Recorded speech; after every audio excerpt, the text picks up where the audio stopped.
Good googly moogly. I hope you're ready to watch some terrible football. I'm sorry. Look, I am seriously sorry to the OU and South Carolina fan base, and I love the Oklahoma fan base. But this is going to be an awful game to watch. I love watching this game every single year. We got the LSU Tigers, go Tigers, shout out Ed Ogeron, and the Arkansas Razorbacks. But with Lagway, this Florida team could either play really good or they could play really bad. All right, no intro, none of that. We're getting straight into this. So we've already previewed the Alabama-Tennessee game, the Georgia-Texas game, and a couple others like, who was that team? Oh, yeah, Illinois-Michigan, Nebraska-Indiana, Miami-Louisville, and there's one other I'm missing, drawing a blank. But the point is we've already previewed those, and now we're going to preview some other games that have piqued my interest a little bit, and that's what's going on in the SEC. Do not let the Alabama-Tennessee and Georgia-Texas matchups distract you from the fact we have a ton of great games in the SEC this weekend. We got Auburn-Missouri. That should be a good one. And what about this one? South Kakalaki and Oklahoma. That's two programs that are in dire need of a win. We got A&M, Mississippi State. A&M should win that one, but we'll get to that in just a second. And LSU and Arkansas. That game's normally pretty good. And then we got Kentucky and Florida and Vandy. Shout out to Vandy. They're probably going to be ranked if they win this one. They got Ball State. Not going to predict the Ball State-Vandy game. But outside of that, yeah, let's do a little preview and prediction here for all the SEC games. And by the way, if you like it when we talk about all the SEC games, let me know in the comment section. And if you want to see more videos like this where we preview all the SEC games, we may do that in the future. Who knows? I normally only like to preview and predict the big-time games because,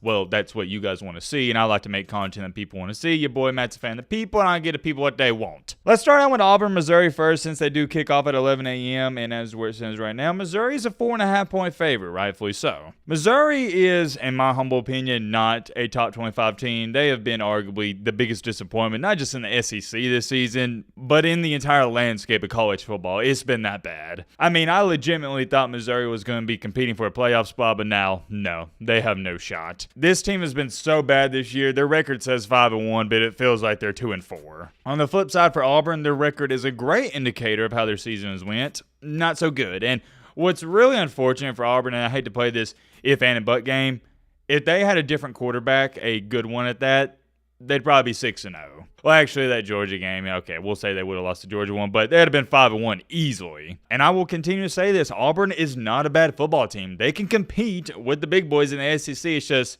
they don't have a good quarterback, and when you don't have a good quarterback, it's hard to win these close games. And what do you know? Auburn's kryptonite has been these close games, and even in the Georgia one, if Peyton Thorne doesn't call an audible on that 4th and 1 and they score on that drive, that's a 4-point game. Missouri has been struggling on offense, they've been struggling on defense, and believe it or not, I like Auburn in this matchup. Give me the Tigers. I think Peyton Thorne finally puts it together and has a great game. It doesn't make a disastrous mistake. I like Auburn in that one. Moving on down here to a odd kickoff, 11:45 a.m. We got South Kakalaki in Oklahoma. Good googly moogly. I hope you're ready to watch some terrible football. I'm sorry. Look, I am seriously sorry to the OU and South Carolina fan base, and I love the Oklahoma fan base.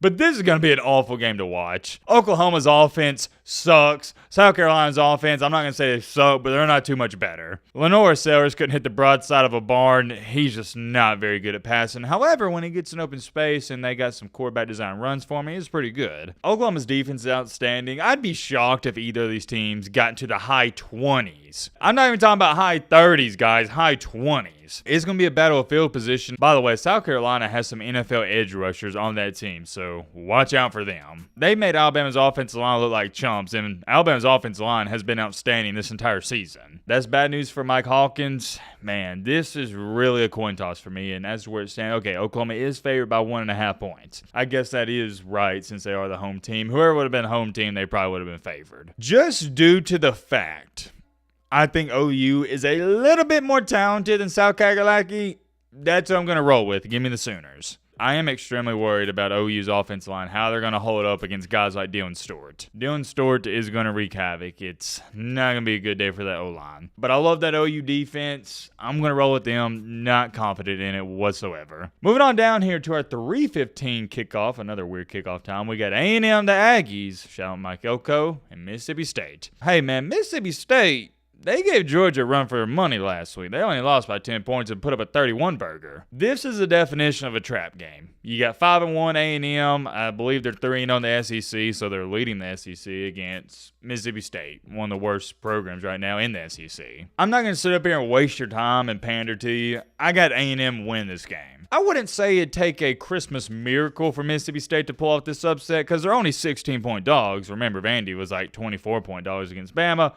But a lot of things are going to have to work out in your favor. A&M's too big, too strong, too fast. I got the Aggies. Moving on down here to our night game. We got 6 p.m. kickoff. Whew, I love watching this game every single year. We got the LSU Tigers. Go Tigers. Shout out Ed Ogeron. And the Arkansas Razorbacks. Is there a more interesting team in the entire nation than the Arkansas Razorbacks?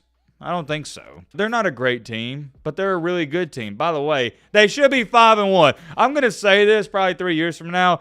I don't know how they blew that game against Oklahoma State. Still can't get over that, and I'm not even a fan. Outside of that, Arkansas is taking care of business, beat Auburn by double-digit points at Auburn. That's a huge win. Lost to A&M by 4 and beat Tennessee by 5. Arkansas is a few plays away from being 6-0. On the contrary, LSU's a few plays away from being 3-3. For the first time in a long time, I feel like Arkansas actually has dudes. Like, they can compete with your Georgias, your LSU's, Bamas, and so on and so on. Past 10 years, I didn't really feel that way, but with the transfer portal and NIL, it's sort of even in the playing field. I like Sam Pittman. He's a really good guy, and I think he's an underrated head coach. He's got them playing some great ball right now. But similar to Miami, LSU's been playing with fire. And my grandfather always told me, he said, Matthew, because I like to play with fires growing up, he said, Matthew, if you keep playing with that fire, son, you're eventually going to get burnt. Me having the big ego I did as a child, I was like, yeah, whatever, I'm being safe. And then, push come to shove, I finally got burnt. The same thing eventually is going to happen with LSU, and it's going to happen with Miami. You keep playing these close games, you're going to get burnt, and you're going to catch an L, maybe 2, maybe 3. But I tell you what, man,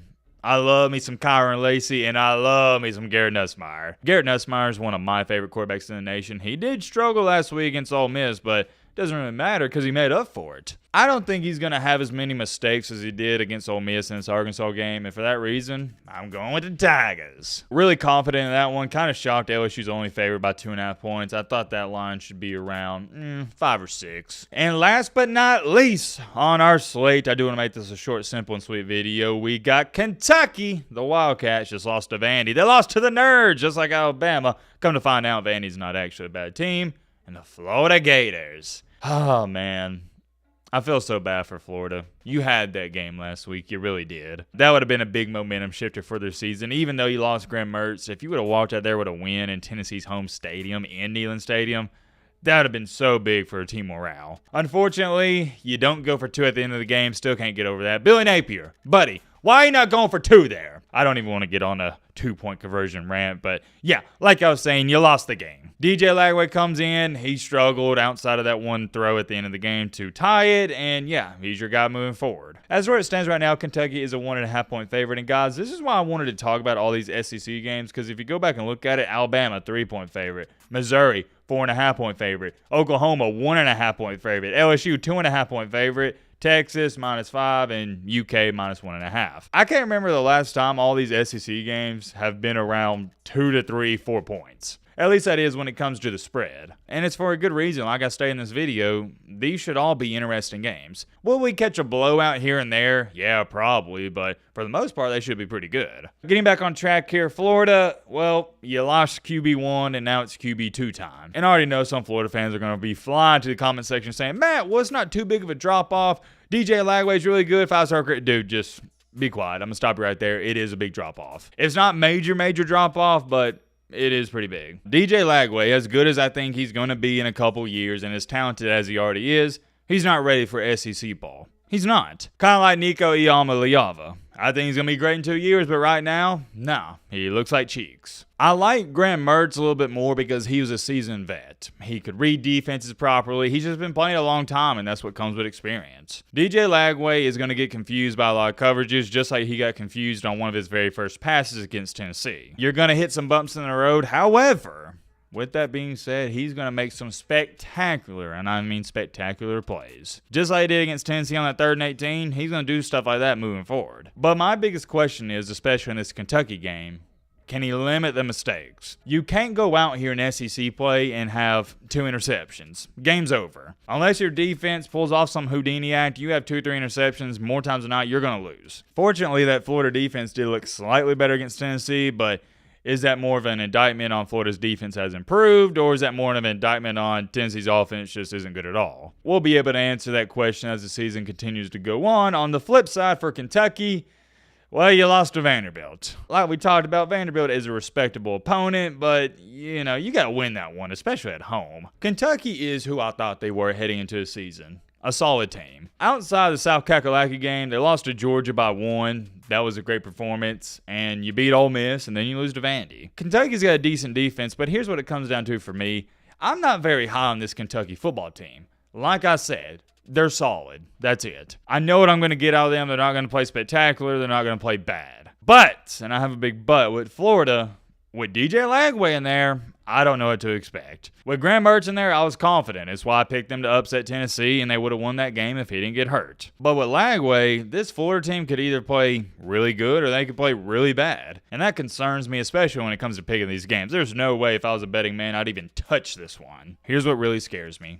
DJ Lagway can quite literally lose you this ball game by himself. You got to think about it. The young freshman phenom, 5-star recruit. He was the man in high school, the man in middle school. He's been the man in his entire life.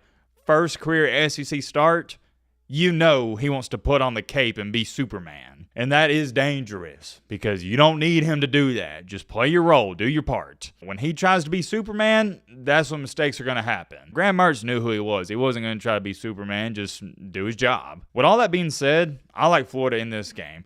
I think Florida has more of an upside. They also have more of a downside, but the upside is what excites me. And yeah, that's all the SEC games. If you want to see more videos like this where we only talk about the SEC and do a preview just for SEC, let me know down below. But